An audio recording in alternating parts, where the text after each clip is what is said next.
You stand at the edge of Athens as the sun slips behind the Parthenon, washing the marble city in a light so pure it almost blinds you. They called this the birthplace of reason, the cradle of democracy, a place where philosophy shaped the world. But as the daylight fades and the torches flare to life, another Athens awakens. It is an Athens the poets never sang of, one that lived behind closed doors and whispered curtains, a world that taught civilization to speak of virtue while it practiced something far darker. You step through narrow streets that smell of olives and smoke, where laughter echoes from behind wooden shutters. Inside, the men of power gather for what they call the symposium, a banquet of intellect and pleasure. But tonight, the wine flows thicker than water, and beneath the scent of myrrh, there is something else, something ancient and unspeakable. A servant draws aside the curtain. Heat and chatter pour out. The air trembles with the hum of flutes and the low murmur of men reciting lines from poets who believed beauty was the highest form of truth. Their voices rise and fall like a spell, drawing you into a chamber where reason and desire sit side by side, pretending not to know each other. Oil lamps hang from bronze hooks, painting the room in gold. Laughter strikes the air, not the innocent kind, but the laughter of men who know they are untouchable. They speak of virtue, of law, of philosophy, and all the while their eyes travel to the shadows, where servants move like ghosts. Some are young, faces carefully blank, eyes lowered. Others are older, their expressions learned from long obedience. No one speaks of them. They are not the topic, they are the backdrop. And yet, every philosopher here knows they are essential. Athens, the city that glorified wisdom, built its brilliance upon silence. You watch as the host, a wealthy patron of the arts, raises his cup. His smile is the smile of certainty. To his right, a poet speaks of beauty, of how the soul ascends toward the divine through admiration. But his gaze drifts to a trembling figure standing in the lamplight. The contradiction is so seamless, it feels almost deliberate. You begin to see it. How Athens perfected not only architecture, but illusion. Every virtue it preached was mirrored by a shadow it refused to name. Democracy was born in a city that silenced half its people. Freedom was proclaimed by men who owned others as property. And beneath the marble temples that reached toward the gods, there pulsed a hunger that no philosophy could disguise. They called it mentorship, education, refinement, words designed to polish the edges of what should have been unbearable. The powerful gathered not just to drink and speak, but to reinforce a system that taught the mind to rise while the body was used to anchor it. Each ritual, each performance, each carefully chosen word became part of a machine that disguised domination as enlightenment. Outside, the city sleeps under the watchful eyes of its statues, serene, eternal, and blind. But within these chambers, the true Athens breathes. It is not a city of light, but of reflection. And reflections, as you know, often distort. A slave refills your cup. His hands are steady, but his eyes betray something ancient, a quiet that has learned to protect itself. The men barely notice him. They speak of Socrates, of reason, of the soul's purity. Their words float above the table like incense, sweet and heavy, disguising the scent of fear. And that is when it strikes you, the perfection of it all. The cruelty here is not chaos, it is order. Every gesture, Every glance, every silence has been rehearsed 1,000 times. No one must say aloud what is happening, because language itself has been trained to look away. You realize now that civilization doesn't only build temples, it builds excuses. As the night deepens, the music softens. A philosopher begins to speak about moderation, about how wisdom lies in control. The irony twists through the room like smoke. No one laughs now. The air is too heavy, the masks too tight. You watch as a performer enters, their presence both ceremonial and unacknowledged. They move with practiced grace, each step designed to please, to distract, to serve. And the guests, they applaud, not loudly, but with a reverence that feels almost religious. Because here, even indulgence is ritual, even exploitation has a script. You turn away for a moment and catch sight of the fresco on the wall.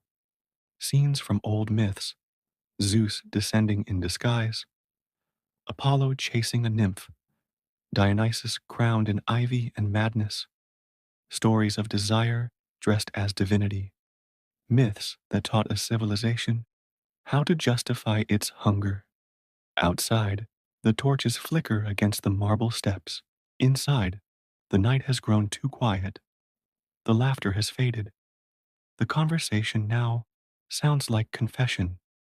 A poet speaks of the nature of truth, and no one notices that truth has already left the room. This is not chaos, it is culture. You feel it in the stillness, in the precision with which the night unfolds. The same people who built democracy built this. The same minds that sculpted perfection into stone sculpted silence into human lives. And somehow, both were called beautiful. They say Athens gave birth to reason. But here, in the glow of the lamps, you begin to wonder if reason was only a mask, one that allowed the city to hide its oldest appetite beneath marble skin. The flute's final note fades. The guests rise, slow and languid, their laughter returning like a tide. The night has ended, but the memory of it clings to the walls and to you. You step outside into the cool air, the stars sharp above the Acropolis, and you feel the city watching itself. Because Athens never truly slept. It only changed its face. And as you turn to leave, you hear a voice from within, a toast to wisdom, to moderation, to the gods. The room erupts in applause. But you know now what lies beneath those words. Athens called it virtue. History would one day call it something else. What was truly celebrated in the city of reason, beauty, or control? The answer waits beyond the Parthenon's shadow, in the sanctuaries, in the temples, in the festivals where the mask of philosophy finally slipped. You return to Athens the next night. The air feels heavier now, as though the marble itself remembers. The torches burn lower, and from somewhere in the hills, the faint rhythm of drums begins to echo. This is not the city of philosophers anymore. This is the Athens of festivals, of masks and frenzy, where the same hands that wrote laws lift cups to the god of abandon. They called him Dionysus, the liberator, the god of wine, of theater, of ecstasy. His worship promised release, freedom from the rigid order of the daylight world. But freedom in the dark can twist into something else entirely. Imagine the streets alive with processions, women in fawn skins carrying ivy staffs, their hair loose, their voices raised to the sky, men following, laughing too loudly, eyes bright with intoxication. The sound is part music, part cry, a city rehearsing the act of losing control. The philosophers called it madness, the worshippers called it divine, And in this madness, the lines blurred between reverence and indulgence, between ritual and reality. What began as prayer could end as performance, and what was performed became a kind of worship in itself. Ancient chroniclers wrote of secret rites held in the forests beyond the city, the Maenads dancing in wild circles, their bodies painted with wine, their voices echoing into the night. To outsiders, it was chaos. To those within, it was revelation. They believed that in surrender, they touched the gods, but the gods they touched were mirrors of their own hunger. Even the philosophers could not resist explaining it away. It is symbolic, they said, a metaphor for renewal. But symbolism is a convenient veil, and beneath it, the rituals carried meanings no one dared to name. Not all sanctuaries in Greece were loud. Some were silent. At Eleusis, west of Athens, pilgrims from across the world gathered once a year for the mysteries, secret rites older than the city itself. To be initiated was to see what no outsider could ever describe. Thousands took oaths of secrecy, so strict that even a death was preferable to breaking them. Historians still do not know exactly what occurred inside those marble halls, but fragments hint at something primal: torches in the dark, sacred chants, a drink that blurred vision, and symbolic acts that reenacted birth, death, and rebirth. It was said the initiates emerged changed, as though they had glimpsed something beyond reason. But when belief demands secrecy, anything can be hidden inside it. You realize now that the brilliance of Greece was never only in what it created, but in how perfectly it could disguise what it wanted to forget. The same civilization that carved the human form into divine perfection also carved silence into those who served it. The same city that birthed democracy treated half its citizens as invisible, and the same people who built the idea of wisdom filled their nights with ritualized abandon, calling it sacred because they could not call it what it was. If you've stayed with me this far, it means you understand that history isn't just a record of what happened, it's a record of what was allowed. So, before we step deeper into the night, take a moment. Subscribe not just to this channel, but to the idea that truth, even the uncomfortable kind, deserves to be remembered, because the further back we look, the clearer we see what power truly looks like when dressed as virtue. Now, come closer. Down near the agora, where philosophers once debated freedom, the streets narrow into shadows. Here stood the brothels, state-run, neatly organized, and taxed by law. It was said the lawgiver Solon himself established them for the health of the city. The irony is unbearable. Athens, in all its wisdom, found a way to turn human lives into civic order. Those who worked within were not citizens. Most were not even Greek.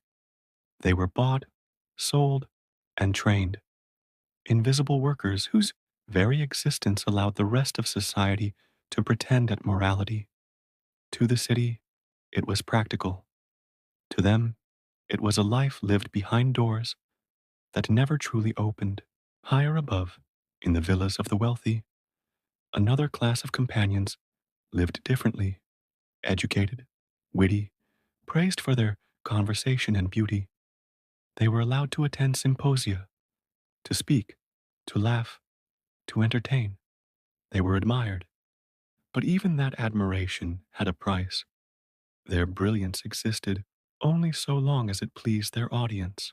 Their words were currency, their intelligence a decoration, freedom once again disguised as privilege. And so the paradox grew deeper. A civilization that could build the Parthenon, flawless in its geometry, also built systems of control so elegant that they were mistaken for enlightenment. Everything was rationalized. Every act, every ritual, every indulgence had a philosophy to explain it away. They said it was about beauty, about balance, about the search for the divine in human form. But beneath those ideals, something older pulsed, something that had never truly left humanity since its beginning. The hunger for power disguised as devotion. It's easy, from centuries away, to judge, to call them cruel, to call them hypocritical. But look closer, and you'll see that the reflection is uncomfortably familiar. Every age believes it has risen above the past, that its cruelty is justified by reason, its appetites refined by culture. And yet, the pattern repeats, because the most dangerous civilizations are not those that celebrate chaos, but those that convince themselves they have mastered it. As dawn creeps over Athens, the torches burn out, the temples glow white again, the philosophers return to their schools, the lawmakers to their courts. The city returns to its daylight face, serene, rational, orderly. But if you walk the streets just a little longer, you can still smell the faint trace of smoke, wine, and something else that lingers. The memory of what happened when the lamps went out. They called themselves the most enlightened people in the world. But perhaps enlightenment was never about light. Perhaps it was about how far into the darkness one could go and still pretend to see clearly. And so, the story ends where it began, in a city that taught the world how to think while teaching itself how to forget. The Parthenon gleams above you, pure and white against the sky. But once you've seen what lies beneath, you can never look at it the same way again. History remembers Athens as a monument to wisdom, but listen closely and you'll hear the faint echo of the symposium, the laughter that wasn't laughter at all. It's still there, in the marble, in the myths, in the way we speak of progress while repeating the same designs. And that is the true horror of it. The unspeakable practices of ancient Greece were not accidents of the past. They were reflections of us, of every civilization that believes beauty and reason can exist without consequence. So tell me, now that you've seen the shadows behind the marble,